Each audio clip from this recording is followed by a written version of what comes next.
Hello and welcome to the Essential Property Podcast with your hosts, Paul Samuda and Amanda Woodward.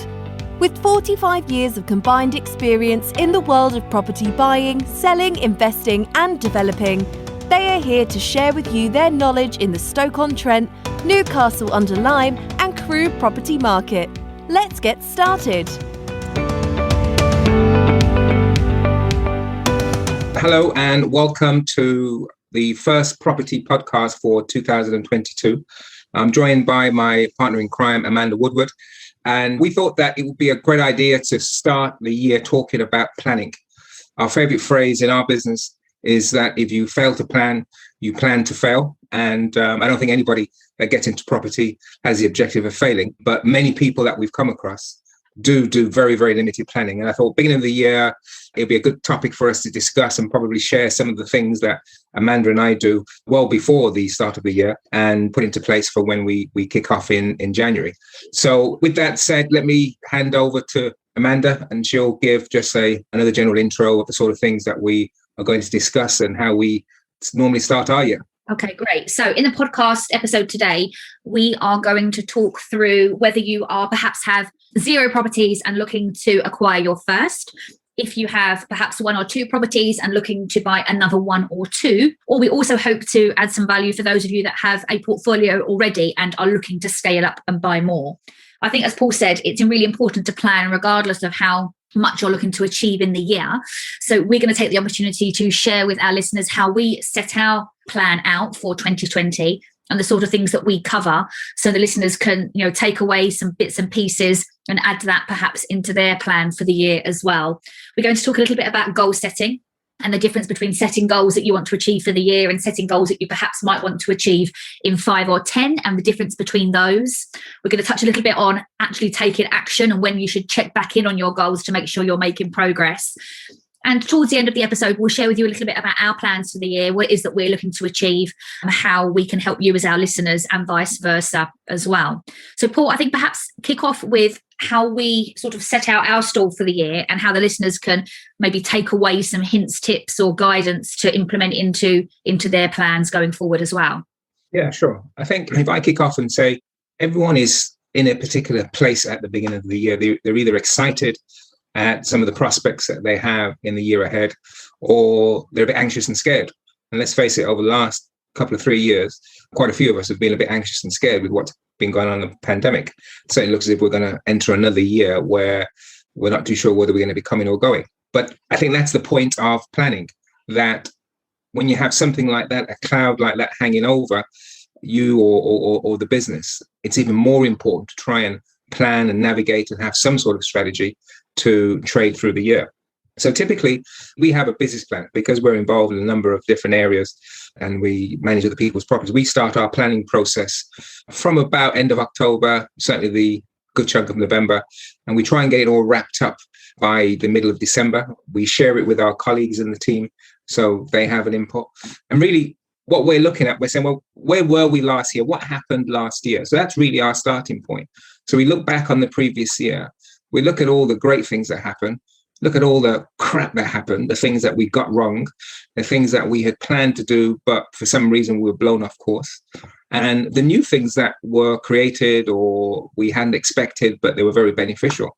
So we have a little bit of a previous year review, and then we look at, okay, fine, where does that leave us right now? What's our position right now? Have we ended up the year where we expected to end up? Did we hit our numbers? Did we acquire the amount of properties we thought? Did we think we were going to do better? Have we done worse? So that's sort of a position statement. So we review, and then we have a bit of a position statement in terms of where we are. And then we take everything into account in terms of the economic climate, the political climate.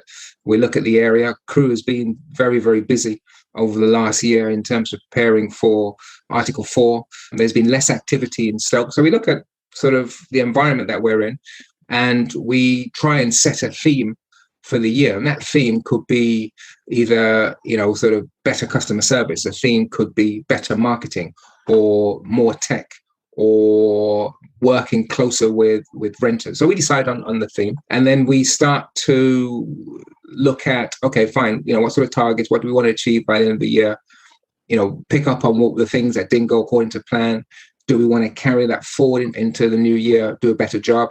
Or was it just redundant? Was it a bad idea in the first place? And then we just start to sketch things out. So we start wide and then we narrow things in as we move forward.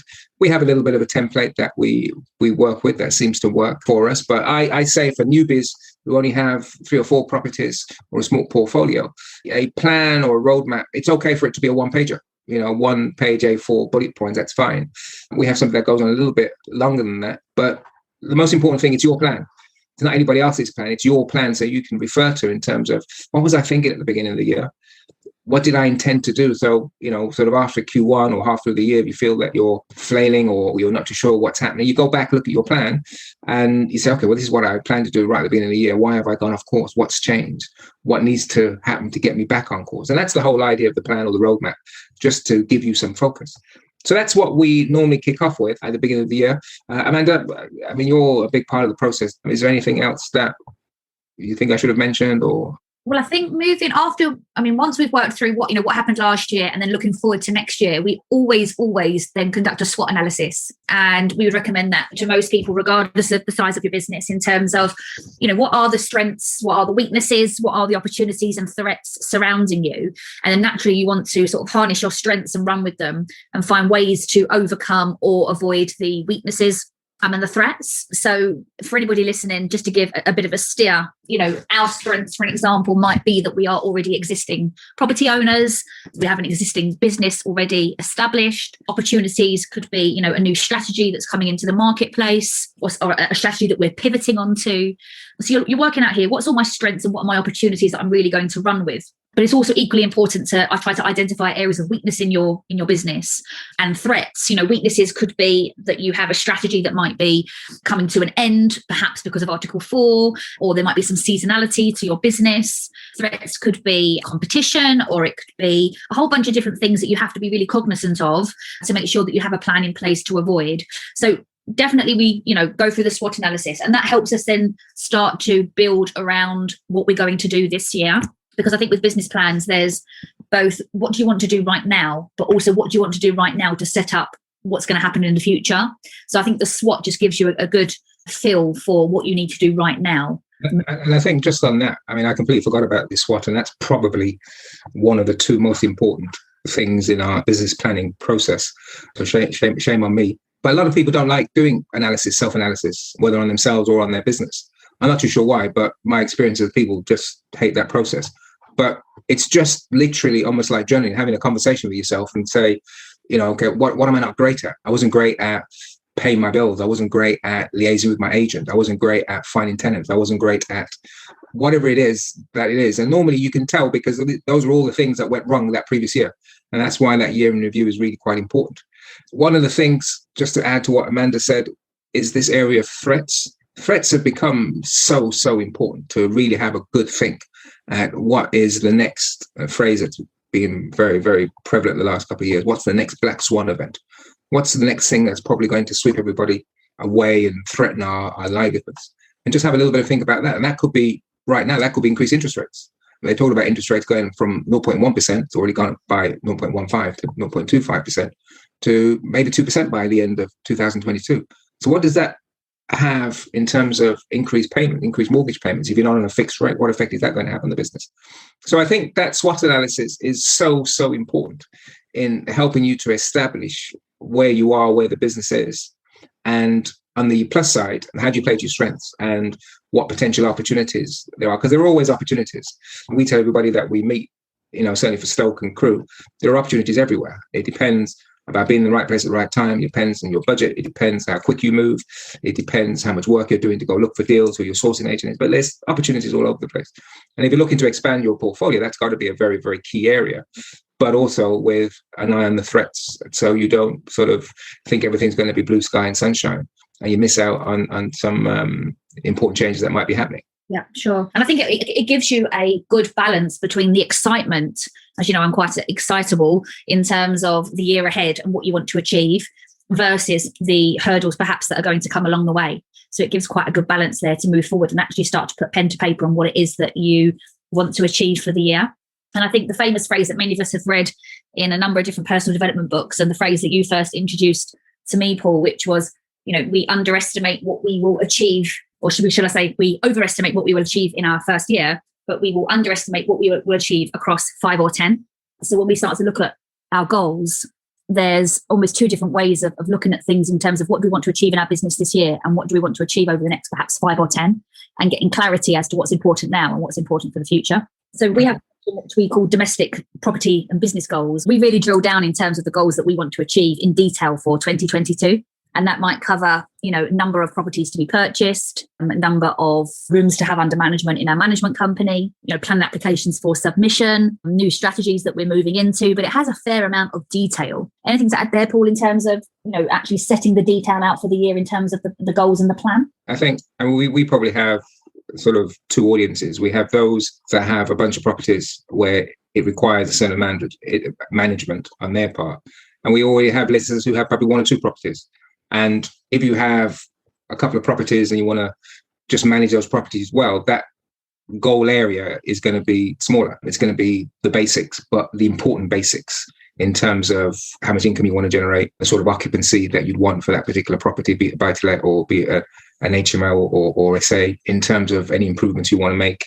Maybe you're going to extend the property. Maybe you're going to apply to an extension or go up into the loft or something. So that depends on the size of the property. If you've got a larger portfolio, you're doing multiple things. When we started out, we added activities. We were doing buy-to-lets, we were doing HMOs, we were doing sourcing, we were doing flips, we were doing lots of different things. And that's where that particular section becomes quite meaty if you're doing additional activities. So it certainly depends on your overall portfolio. If you have no properties right now and you're thinking of investing in and buying your first property in Stoke, Newcastle or Crewe, then that's going to be quite a simple page. I'm going to buy my first property or my first 2 or 3 properties. That might involve finding a sourcing agent. It might involve doing 20 viewings a month to get a feel, liaising with estate agents, letting agents, understanding the market, and all those. That level of detail should go in that particular area. Sure. And I think, as you always say to me, Paul, that as we're going through and pinning down our goals to achieve for the year, it's ultimately all about the numbers, and the numbers will drive the activity. So if your goal is to buy your first property, then we would say, okay, what sort of price range are you looking to purchase to create what cash flow and to create what percentage of ROI? So the financial target then just keeps us very much on track in terms of exactly what it is that we need to do to hit that goal. So, or if it's to maybe reduce some costs across your portfolio to increase your cash flow each month, how much do you want to reduce them by, et cetera, et cetera. So pinning down the numbers linked to the goals, I think, is really quite important, whether it's on a 1-pager or sort of a 20-page plan. Linked to that is one of the starting points in this process. If you're brand new to this and you've never done this before, is just to define who your customer is, your area, and your strategy. And whether, if you have been in business or own property for a while, is that still working for you? In Crewe a few years ago, post-Brexit, the target customer changed because there were less former Eastern Europeans coming across for work. So they were still coming, but not in the numbers previously. So that's also a good starting point.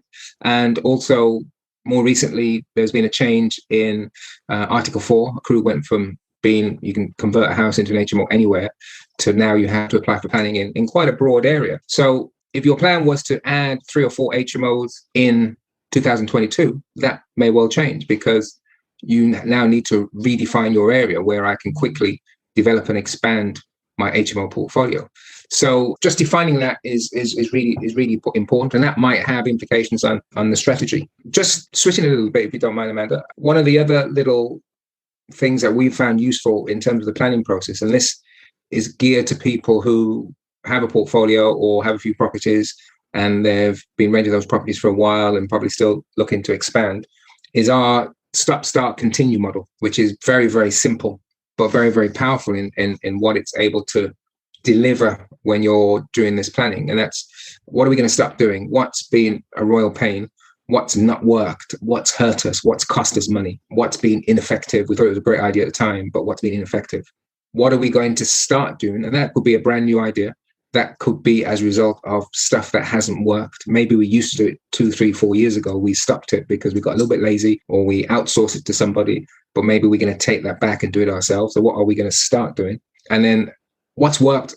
Fine, so we'll just continue down that road. And we just list those out, and it gives a really good snapshot of your activity, your training activity, or your business, from which you can then make good decisions. And let's face it, that's what it's all about. When we go through the planning process, when we look back at the year, we want to pat ourselves on the back, so to speak, because we've made good decisions right at the beginning of the year. We probably tweak them as we've gone through the year according to circumstances. And we want to review that and say, look, we've managed to navigate through this. It was a tough year, but we managed to get through and achieve most of our goals that we set out. So the start continue model is a very good way of doing that and just assessing where you are in terms of your activity. And I think once we've started to pin down, we know what we want to achieve. We understand the financial impact on that and what financially we want to achieve for the year. We've gone through, as you rightly said, a stop, start, continue. A question I think then is good to ask yourself is, who or what additional help or resources do I need to help me achieve my goals?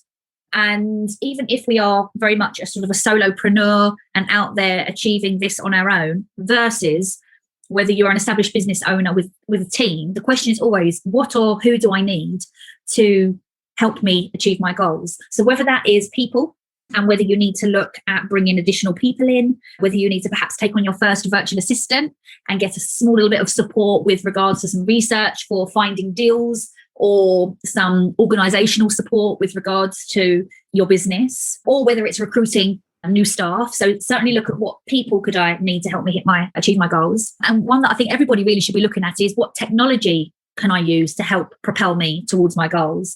And that technology might just be some really useful new apps that you're going to use to help organize or move forward with your business. Or it might be some new software, or it might be a new system or something operationally that you're going to implement. The good question to ask is, who or what resources do I need to bring into my business to help me move forward and propel me towards my goals? Yeah, I think that's great. That whole resources and the most valuable resource is time. So the way we allocate our time or our team's time is always important. A lot of people, it's sort of them and maybe their partner, or they're just doing it themselves. A lot of people have a full-time job and property is something that they do on the side. So they try and do as much as they can themselves or use the service of an agent. But it's very, very important just to assess that, especially if you're looking to expand. Anybody that's looking to develop or expand their portfolio, that obviously includes finance. So ensuring that is going to be in place either from your own resources or angels or JV partners is definitely essential. And if you're going to expand into other areas, and that's part of your plan, that's important. I remember in the early days, we had what we just called our +1 model. And that worked very, very well for us. And it was simple. We like simple strategies. So we were in, as I mentioned before, we were buy-to-lets, HMOs, flips, and sourcing. So those 4 areas. And we just said every year we're going to add 1 to each of those areas. So we're going to do 1 more buy-to-let, 1 more HMO, 1 more flip, and 1 more source deal per quarter. I think we measured the sources in terms of per quarter. And it just over 3, 4, 5 years, we carried on with that model and it worked very, very well. We worked on the basis, if we did 4 deals, 4 buy-to-lets last year, we'll do 5 this year. If we did 5 source deals, we'll do 6 this year. We'll just add another 1. So that's a nice, simple process for people who are looking just to keep it very, very simple and not exert too much resource or pressure on themselves going forward. I think something else to add as well, Paul, is if you remember when we did start to have quite a bit going on, we decided to implement sort of a 70-20-10 model, which I think is quite useful for the listeners in terms of what are you going to spend 70% of your time on, which generally would be your sort of core strategy or core income stream. What would you spend 20% of your time on, which would perhaps be your second strategy or second income stream? And then what would you spend your final 10% on? And often the 10% would be sort of the slightly bigger or wilder or more wacky ideas and things that you want to bring into the business or you want to do this year that you can't afford to spend 70% of your time on. It's those sort of new injection of new ideas and new things. So I think that can be quite useful if you do have a few different things going on to try to bring some focus. Because it's very easy at the beginning of the year to want to do everything. And the reality is, to be successful, we do have to have quite a core focus in terms of what it is that we want to achieve. Yeah, very much so. Very much so. I think in simple terms, if I was to just summarize, we've said quite a lot, but it's, where are you now? Where do you want to go? and let's produce a little bit of plan just to show those first few steps, and then the next few steps, and then the next few steps over that particular year. It's important to take a step-by-step process and use this planning document to assess where you are in relation to the plans that you set out at the beginning of the year. So it's not a set it and forget it piece of paper. This is something that you're going to take a look at on an ongoing basis, maybe every month, maybe every quarter, and just see exactly where you are. I think going forward, depending on, doesn't matter what size you are, we have always taken the property business very, very seriously. For us, it's the best investment out there. I always remind people that the Times 100 Rich List comprises 13% of property-based entrepreneurs and owners. So we would definitely encourage people to treat it in a very serious way. And that starts off with making a plan. It doesn't have to be a sophisticated plan. It can be a very, very simple plan, but it starts off with a plan. If you follow their plan and do all the things that you set out in that particular year or over that period, then everything should definitely work out. And I think just in closing, should we just mention about how we and perhaps our listeners might check back in on their plan? Because as you say, it's not a set it and forget it.